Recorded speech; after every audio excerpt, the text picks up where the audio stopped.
you had mentioned lot sizes, and that you said that the houses would be basically right next to each other. The neighborhood over here, the brick homes, Patriot Estates. How large are their lots? Do you know?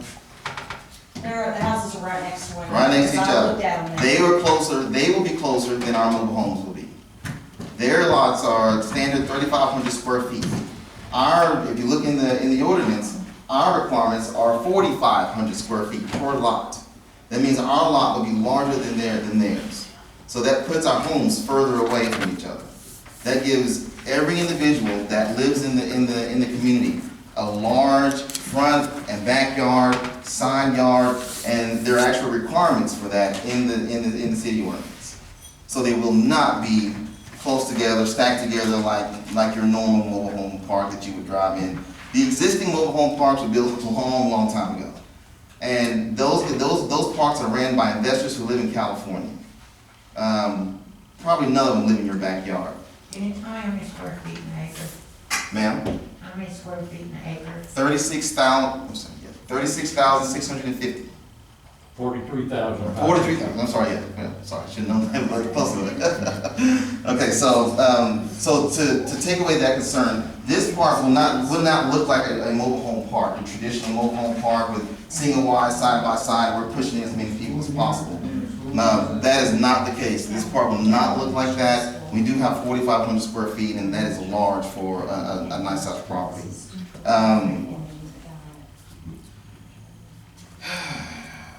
We talked about, Blaine here was concerned about the schools. The schools, I talked to the superintendent for the district, and we talked about growing with the city of Venus. And just like the mayor said, we're not going to come in here, even the first year, even the first 2 years possibly, and bring in 300 homes at one time. If we even get to 300 homes, that is not our goal, is to get to a certain number. Our goal is just to bring affordable housing to the community where people can live, have low cost of living, and build a very beautiful place for people to come and live in brand new mobile homes. So we are not going to inundate the city with 300 homes in less than 24 months. This is going to be a 5, 6, 10-year process where we're going to be bringing in homes maybe 10 at a time. I mean, we're talking maybe bringing in, the way we're looking at it, we may have an approval or a certificate of occupancy, and we start bringing in homes, we might bring in 5 the first 3 months. And then we might bring in, so this is a gradual thing that it does grow with the city. It's not something that we're going to come in and inundate and just really take up the city's capacity for schooling. Another thing that someone brought up, I think I hit them all. And one thing I want to say to you guys, as far as the city is concerned, and I brought this picture last time of the city of Mansfield, that if you look right here, there are $300,000, $400,000, and $500,000 homes. And you saw this last time. And they back directly up into these mobile home parks. And the mobile home parks were there before the homes were. I know I've been in Mansfield since I was 2. So the mobile homes parks were there before these houses came in. Didn't affect value. The problem with this is there are no homes like this out where we're at. There's mobile homes out where we're at. Actually, mine's modular. It has And- to be like a house. And modular homes. And there's also some other houses. And there are a couple scattered out amongst out there. But, I got that other.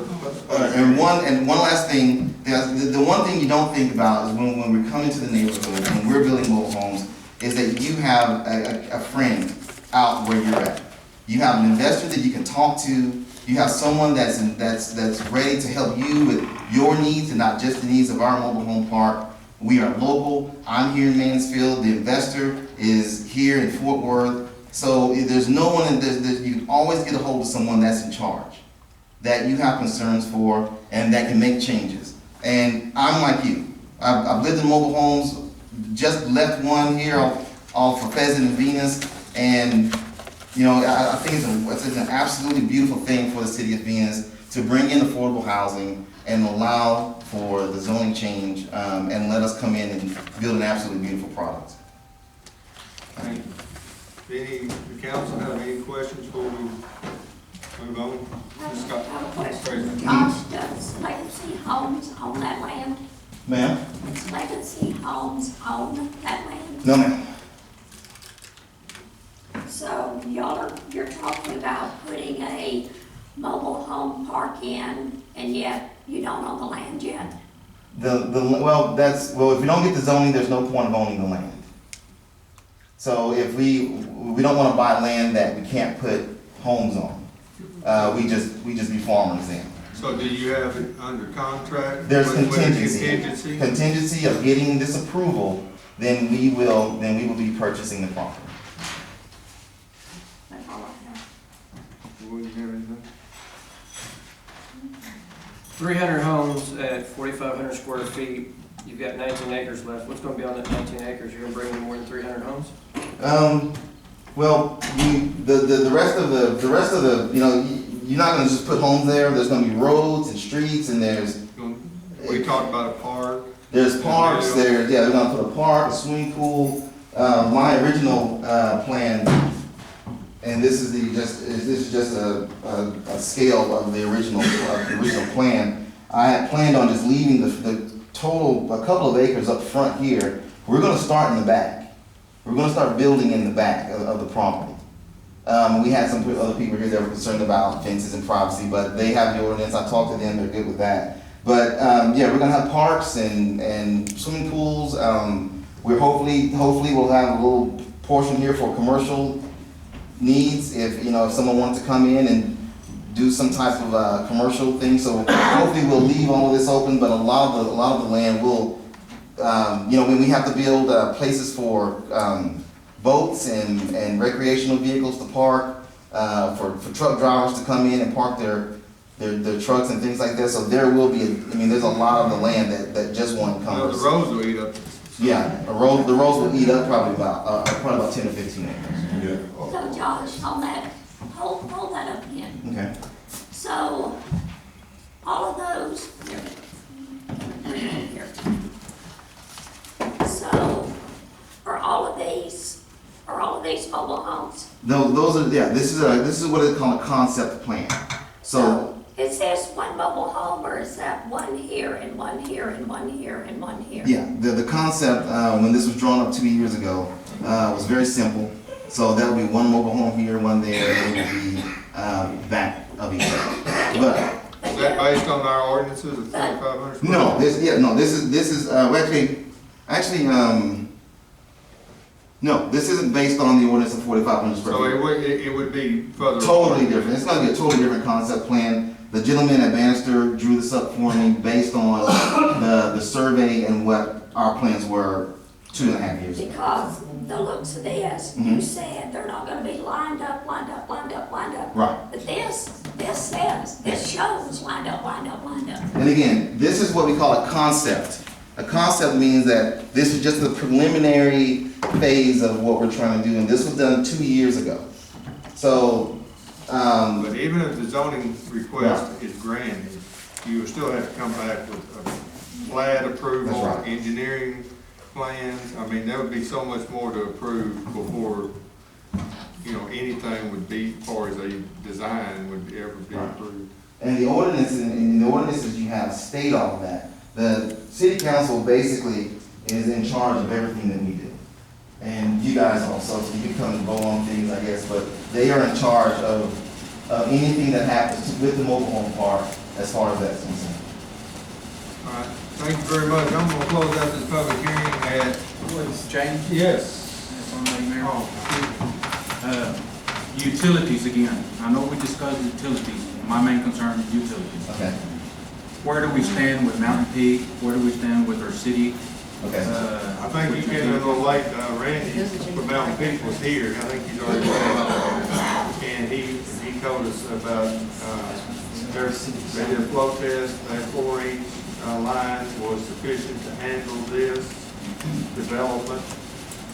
All they needed was to have a interconnecting, with us for fire protection. That if there was a fire and their flow dropped because they're fighting fire, then the valve would automatically come on and they would get water from us, which, will be able to meter and they will pay for it. Plus, if the house has backflows or if we had an issue, we can get water from them. It's a two-way system. And that is not a cost to the city of Venus. No. We are paying for that, the They investment. would pay for that two-way valve system. All right, how about the wastewater? The wastewater, it's going to go, It's still gonna go to Venus, to Yes. Venus to outsource Logan? yes, they will use our sewer system, Venus sewer system. And how about the road? I know we talked about the road being, y'all was gonna redo the road. Yeah, we are going to redo the, County Road 214 from the stop sign up until the end of the property Stop sign is by the school. by the school, yes. Yeah, it'll be redone with sidewalks. So you're gonna redo the road from the stop sign at 109 to approximately 108 feet. To the end of our property. No, even with mine, Right, yeah. right. So you're gonna fix a spot. He was the one that was going. Well, it's a spot, but the spot belongs to the city, and, I think we'll be pretty generous fixing that, but, it'll be brand new. It'll be good for that spot. Yeah. Is that it? Yes, sir. Okay, well, I'm gonna close this public hearing out at